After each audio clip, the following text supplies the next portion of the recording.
want to talk about being a psychic and a clairvoyant. You may think it's cool. It's really hard.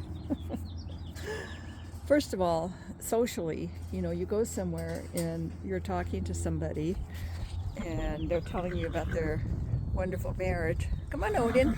Yeah, come on. Come get some grass. Come on, your girlfriend's here. Come on. So they're talking about their wonderful marriage and you're standing there going, oh my God, their marriage is going to be over in 6 months, or she has stage 4 cancer and doesn't know it yet. And then you have to make chit chat noise. Yeah, hi. Do you want to go eat some green grass? Come on, let's go.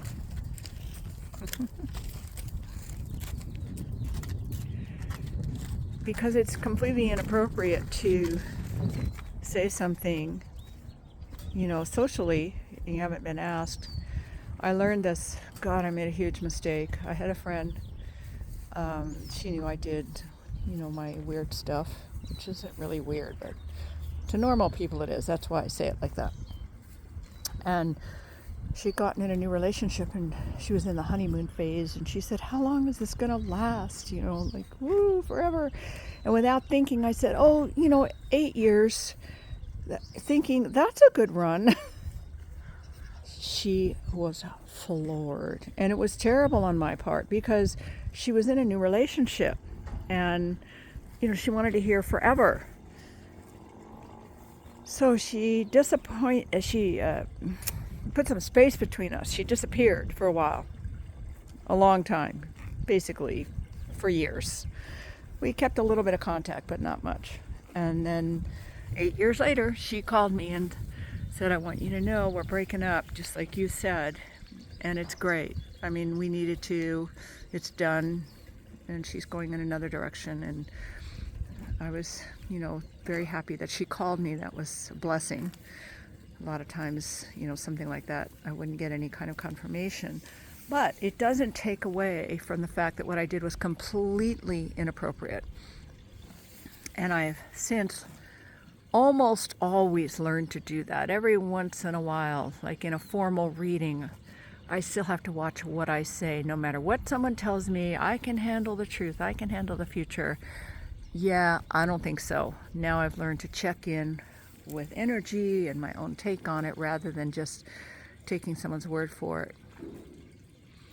The other part about predictions that's really, really a mess is that if you tell someone a prediction, especially about something their ego brain really wants, they're going to get money, they're going to meet a mate, they're going to get the promotion, something they're really lusting after, they're greedy for. And I get greedy too, so I'm not being critical. Sometimes it's like, is this going to work out, damn it? Or especially I've had animals that get sick. It's like, is this one going to die? It can't die, and I'm freaking out. I don't want that animal to die, and maybe it's their time.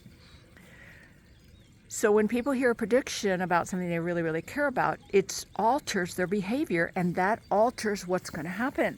They can screw up the future.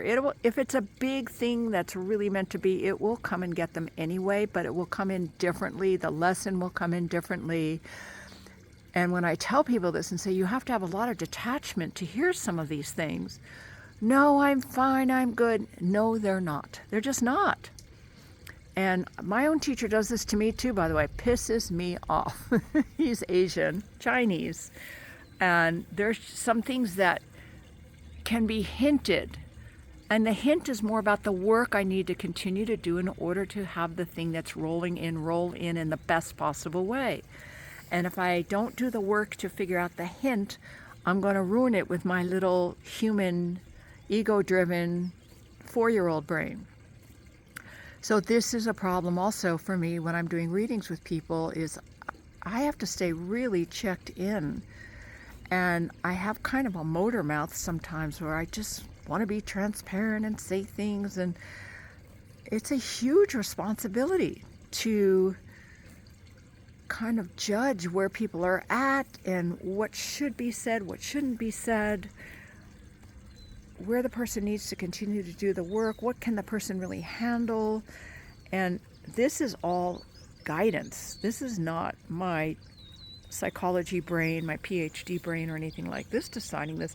I have to hunker down during readings and check in. And then here's another bad part of doing readings. Sometimes I check in, and what I get is, say this. And my left brain goes, there is no freaking way I'm saying that. That's crazy shit. They're not going to believe me, or I don't believe it. And the energy's like, say it or say nothing. And since I now do this for a living, I kind of have to say something. One of the funniest now examples was when I first went public out here. A lot of people would come to me just for readings. They didn't want energy work. They didn't want to grow or learn psychology. They're just like, tell me stuff. Because apparently their church wasn't helping them enough, or Jesus wasn't helping them enough. They're very evangelical out here. So that was kind of the vibe I was getting in the early years. So this woman came to me, and at one point I got this message to tell her that she had Russian military in her ancestry, and that was currently influencing her current life. And I mentioned how that was. And I guess she was testing me, when she came to see me, which is fine. That's valid. I would test anybody who says they give readings. There's a lot of fakes out there. I test a car mechanic too to make sure they really know what they're doing. And she said, I've done my DNA, or I've done my research, and you're wrong, and there's no Russian, and I'm Scottish and English, and blah, blah, blah. And she slammed the door, threw a check, slammed the door. And that's happened to me a lot out here, especially in the early years. I tell people things that they wanted to hear one thing and they heard another. Again, the gods were good to me, because she called me about 2 weeks later. I guess she was so pissed off, but I don't know why she called me, a little small miracle. And she said, I just want you to know, I did some more research. I forgot how she did it. Maybe she did DNA testing. And she said, you were right. There is Russian military in my background. And I just thanked her profusely for taking the time to call and, say something. I can't tell you how hard that is. Because it's not just about, I want to be right so I get paid. There is some of that, because, again, this is my living now, which was much easier when I was a secret agent and I had a salary as a professor, and then, this was more easygoing.